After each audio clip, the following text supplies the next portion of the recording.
When you're dealing with a narcissist, it can feel like you're fighting 5 different battles at the same time. The gaslighting, the control, the cruelty, the spiritual blindness, the God complex. And you're exhausted because you keep putting out one fire only for 3 more to start. But what if I told you those aren't 5 separate problems? What if they're all being directed by one king? The Bible actually identifies this king. His name is Leviathan. In the book of Job, God describes him as the most powerful, fearsome spiritual entity connected to pride, calling him king over all the children of pride. And like any king, he doesn't rule alone. He runs an organized system, a spiritual fortress with layers of demonic spirits, all carrying out his orders. In this video, we're going to pull back the curtain on Leviathan's entire organizational chart.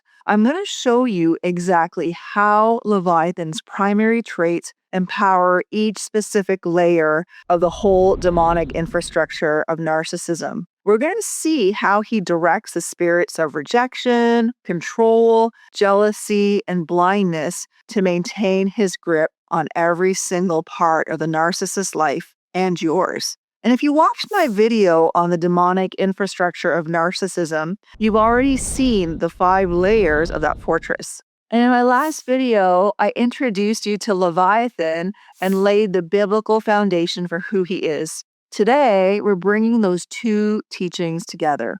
Now, for those of you who are new, hi, I'm Shaneen.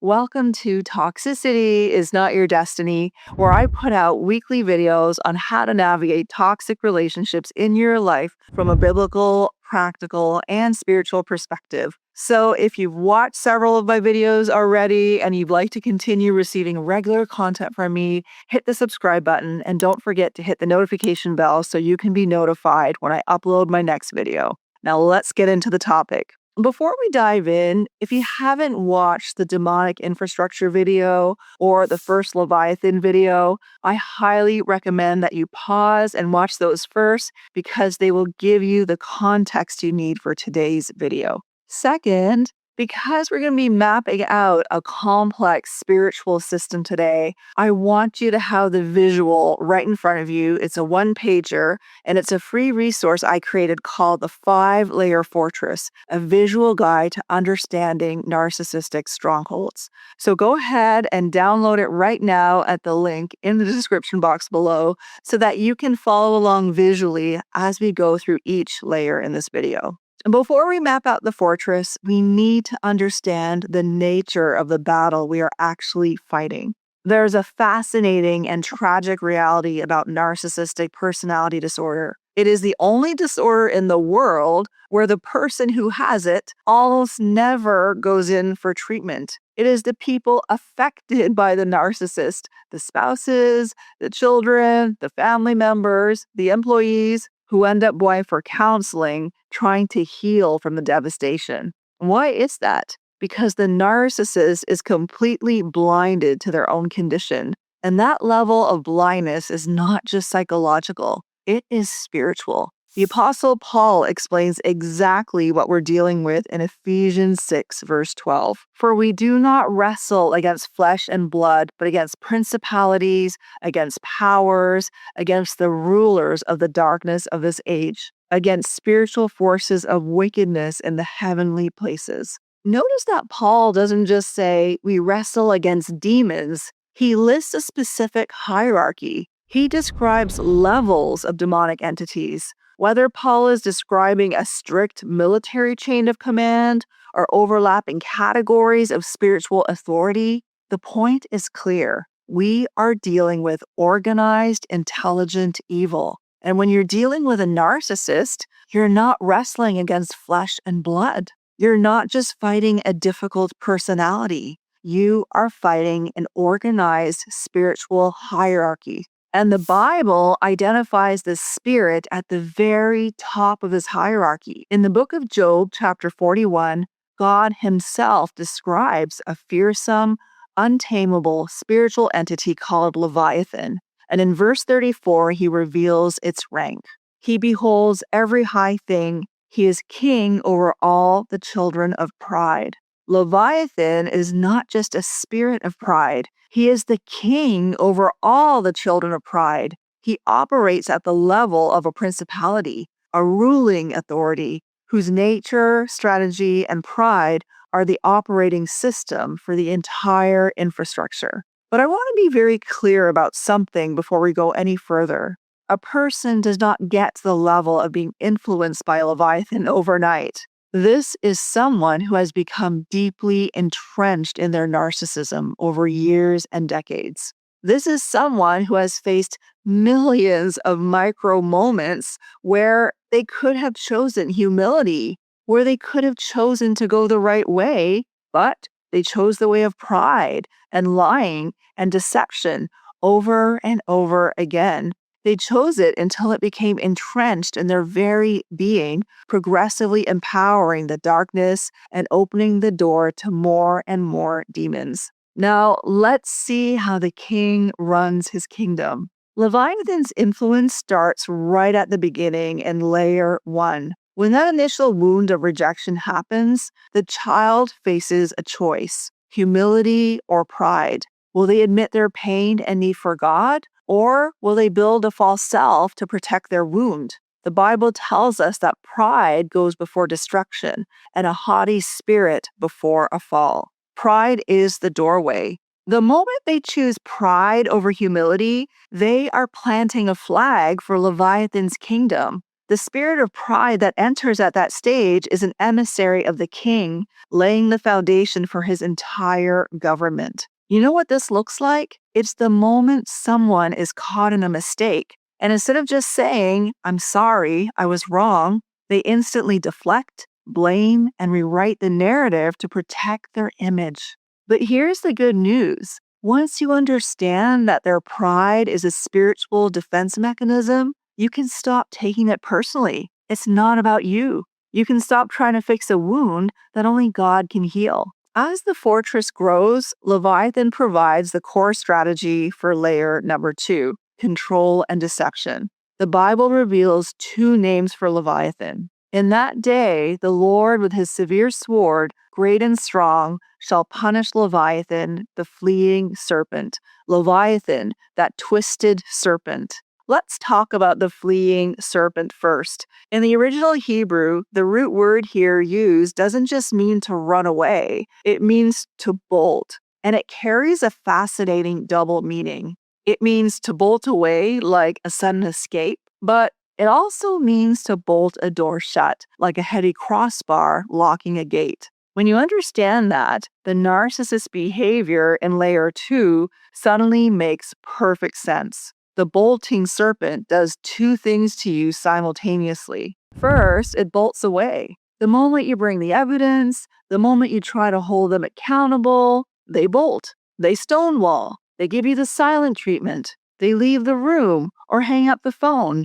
But they aren't just avoiding an argument. They are abandoning you inside the conflict. They leave, but the conflict doesn't leave with them. You are still carrying the weight of the unresolved argument and the unanswered questions. They've exited the battlefield, but they've left you standing in the middle of it alone. And for you watching this may be the cruelest weapon of all that you're experiencing, because it reactivates your deepest wounds of abandonment. It triggers that primal fear that you're not worth staying for. Second, the fleeing serpent bolts the door shut behind it. The silent treatment isn't just absence, it's a locked gate. You can't get in. You can't reach them. You're left standing outside, knocking, begging, spiraling into anxiety, which is exactly where Leviathan wants you. The narcissist isn't just running away because they're weak. They're bolting the gate because it gives them all the power. You're the one left desperate to reconnect. You're the one who eventually apologizes for something you didn't even do just to get the door open again. That is control through abandonment. And then there's the second name for the serpent, twisted serpent. The twisting is the very essence of what Leviathan is. It twists words, it twists reality, it twists memory. Together, these two names describe a complete strategy. Twist the truth, then bolt the door. Gaslight you, then abandon you. Rewrite history, then refuse to discuss it. That's not two random behaviors. That's a coordinated 1-2 punch from the same serpent. And when you can finally name the strategy, twist and bolt, it begins to lose its power over you. You can step back from the locked gate and say, I see what this is. I don't have to stand here knocking anymore.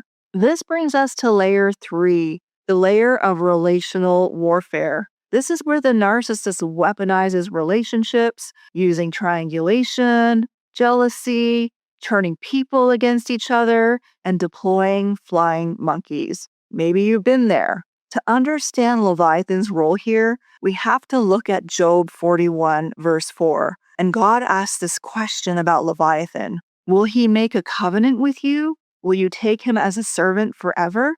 The answer, of course, is no. Leviathan is fundamentally anti-covenant. He cannot be in genuine relationship.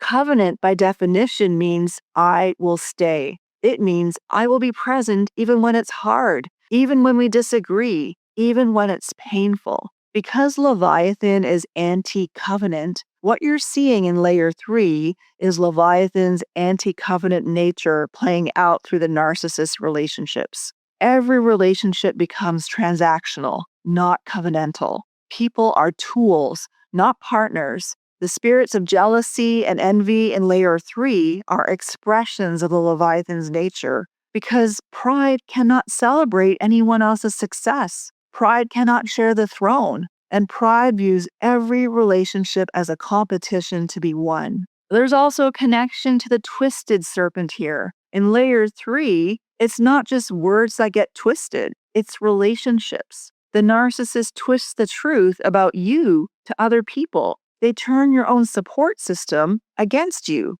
That is the twisted serpent operating through relational channels. You know what this looks like? It's when you find out that they've been telling your family a completely different version of events. People you trusted start looking at you differently, and you can't figure out why until you realize that the narcissist has been rewriting your story behind your back. If you've experienced this, I want you to know the isolation you felt was not your fault. It was engineered. The good news is that once you see the anti-covenant nature of the spirit, you can stop blaming yourself for the broken relationships. It was never about you. It was about a spirit that is fundamentally incapable of staying. Now let's jump to layer 4, the walls of self-righteousness. This is where Leviathan's personal attributes are most visible. God describes Leviathan's armor in Job 41. His rows of scales are his pride, shut up tightly as with a seal. One is so near another that no air can come between them. They are joined one to another. They stick together and cannot be parted. Notice what God says here. His scales are his pride. The original Hebrew here is fascinating. It carries a dual meaning. It means that the scales are what he boasts in, but it also means that the scales represent pride itself. His pride is his armor. His pride and his impenetrability are the exact same thing. And then in verse 24, God describes his heart. His heart is as hard as stone, even as hard as the lower millstone. The lower millstone is the one that doesn't move. It is fixed, unmovable, grinding everything that comes against it. When you look at layer 4 of the demonic fortress, you are looking directly at that armor and that heart. The impenetrable scales are the reason your evidence, your tears, and even scripture itself just bounce off the narcissist. The hard heart is the reason you get that cold, dead stare when you are at your most vulnerable. The spirits of self-righteousness and blindness in layer 4 are operating under the direct authority of Leviathan. I know how heavy this might be to hear, and if you're feeling overwhelmed right now, just take a deep breath.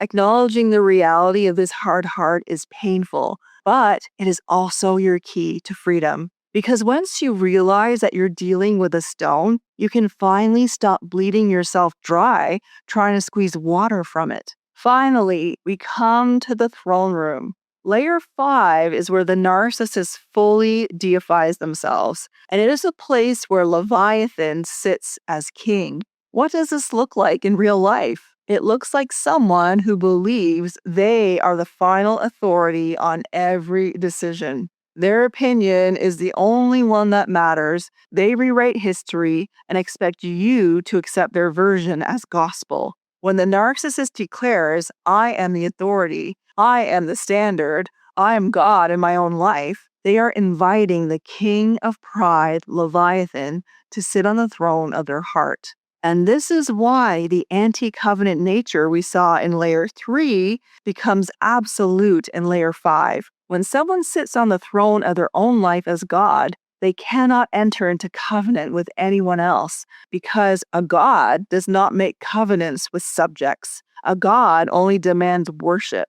You cannot negotiate with this spirit. You cannot make a deal with it. You cannot reason your way to peace. A narcissist operating at this level is incapable of genuine covenant. So when you see this entire system mapped out, a fortress built of pride, ruled by a principality, and defended by a hierarchy of demonic forces, the question is, how do you fight back? The first thing you have to realize is that you're not arguing with a person anymore. You are arguing with a demonized system. And you cannot defeat a spiritual hierarchy with flesh and blood weapons. If we go back to Ephesians 6, Paul tells us exactly what to do when facing this kind of spiritual hierarchy. He says, stand therefore, having girded your waist with truth. The very first piece of armor Paul lists is the belt of truth. When you are dealing with the twisted serpent of Leviathan,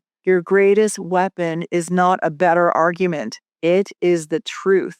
The belt is what holds everything else together. In the Roman armor, the belt is what the sword hung from. If your belt wasn't secure, you couldn't draw your weapon. For you, putting on the belt of truth means 3 things. Number 1, stop believing the twisted narrative. You have to anchor yourself in reality. When the gaslighting starts, you do not have to agree with their version of events. You hold fast to the truth of what actually happened, and you refuse to let them rewrite history. Number 2, stop accepting the false guilt. The spirits in this fortress will constantly try to make you responsible for the narcissist behavior.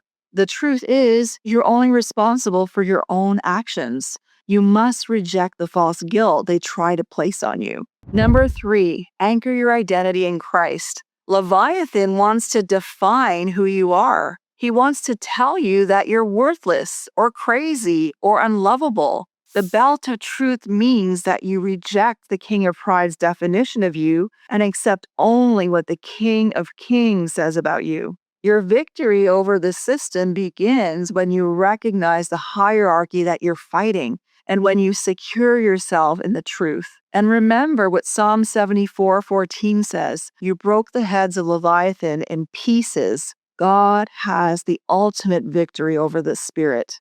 To help you understand this fortress in even greater detail, I want to make sure that you have your free copy of the 5-layer fortress, a visual guide to understanding narcissistic strongholds. As I mentioned, it maps out every layer we talked about in this video, and it is an essential tool for seeing the battle clearly. So grab that by clicking on the link in the description box below.